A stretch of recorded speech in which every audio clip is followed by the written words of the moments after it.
ভীষণ ভালো লাগছে। ধন্যবাদ। সুশান্ত এরকম প্রোগ্রাম যত হবে তত আরো বেশি ভালো লাগবে।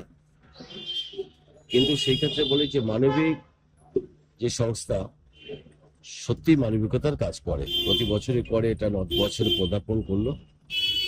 আমি সবসময় আসার চেষ্টা করি, এবারও এসেছি।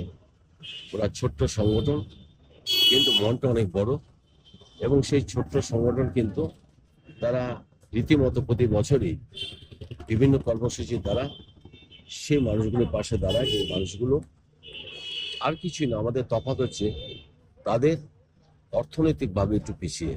মানুষ আমরা সকলেই এক, তো সেই মানুষগুলোর জন্য, বিশেষ করে তাদের ছেলে মেয়েদের জন্য ইয়া কাজ করে, এটা আমার কাছে ভীষণ ভালো লাগে। তাই আমিও অনেক কাজ থাকলেও একবার এখানে উপস্থিত হওয়ার জন্য চেষ্টা করি, তাই আজকে তাই উপস্থিত হলাম।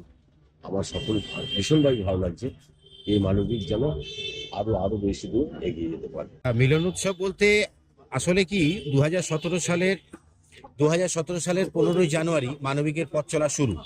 এবারে আজকে হয়তো 14 তারিখ, 15 তারিখে এই কারণে আমরা উদযাপন করতে পারলাম না, যেহেতু আমরা মানবিকের সদস্যরা বিভিন্ন পেশায় আমরা যুক্ত আছি। কেউ ব্যবসা সংক্রান্ত ব্যাপারে, কেউ বা চাকরির ব্যাপারে, বা কেউ অন্যান্য পেশাতে রয়েছে। যার ফলে এই পেশাগত জগৎ থেকে ছুটি পাওয়াটা একটা বিরাট বড় চাপ। আজকে যেহেতু ছুটির দিন, সেই জন্য আমরা আমাদের উদযাপন সময়টা একদিন এগিয়ে আনলাম।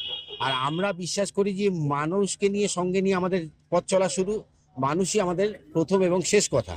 তাই মানুষকে সঙ্গে নিয়ে চলার জন্য, মানুষকে নিয়ে মিলন উৎসব, অর্থাৎ এই যে এখানকার স্থানীয় সাধারণ মানুষ, পথ চলতি মানুষ, যারা রাস্তা দিয়ে হেঁটে যাচ্ছে, যারা এক স্থান থেকে অন্য স্থানে যাচ্ছে, তাদের সকলকে আমরা আহ্বান জানিয়ে অল্প একটু মিষ্টিমুখ, একটু ওই লুচি, একটু বোঁদে, একটু ঘুগনি, এটা দিয়ে দেওয়া।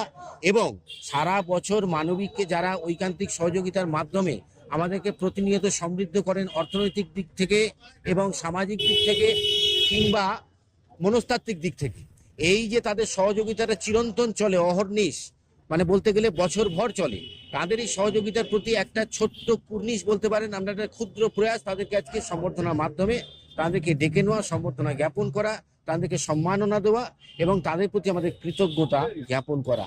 তারা সত্যিই ধন্যবাদার্হ, তাদের কাছে আমরা কৃতজ্ঞ চিত্তে তাদেরকে ধন্যবাদ জানাই। সেই প্রয়াস নিয়েই আজকে আমাদের প্রতিষ্ঠা দিবসে আমরা উপস্থিত হয়েছি আমাদের 34 নম্বর বাস স্ট্যান্ডে, সপ্তর্ষি আবাসনের সামনে, দোলপিড়িতে।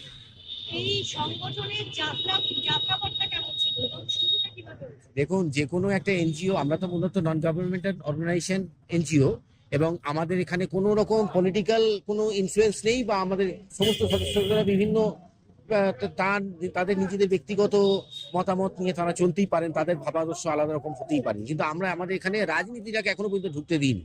দ্বিতীয় কথা, এখনো পর্যন্ত আমরা আমাদের সংগঠনের সদস্য এবং কিছু এই যে বললাম ঐকান্তিক সহযোগিতা হাত যারা বাড়িয়ে দেন, তাদের সহযোগিতাতেই আমরা আমাদের সংগঠনকে চালাচ্ছি। সুতরাং বুঝতেই পারছেন, এটা কুসুমাস্তীর্ণ পথ নয়। কেননা আমরা বছরে 4টে প্রোগ্রাম করে থাকি। একটা হচ্ছে বই খাতা প্রদান দুস্থ ছাত্রছাত্রীদেরকে, আর দুবার আমরা, একবার শীতবস্ত্র এবং একবার নববস্ত্র, শারদোৎসবের আগে নববস্ত্র এবং শীতকালের প্রাক্কালে শীতবস্ত্র। এছাড়া আমরা রাখি বন্ধন উৎসবও পালন করি। সর্বোপরি একটা রক্তদান শিবির আমরা আয়োজন করে থাকি প্রত্যেক বছরে, স্বেচ্ছা রক্তদান শিবির। এই যে কর্মযোগ্য আয়োজন করতে হয় বছরে 4টে, এছাড়াও মানবিকের 6টি গ্রাম দত্তক নেওয়া রয়েছে। তো তার পিছন তো একটা বিরাট বড় একটা অর্থ বল লাগে, লোক বল লাগে, আমাদের একটা সামাজিক সাপোর্ট দরকার, সবকিছুই।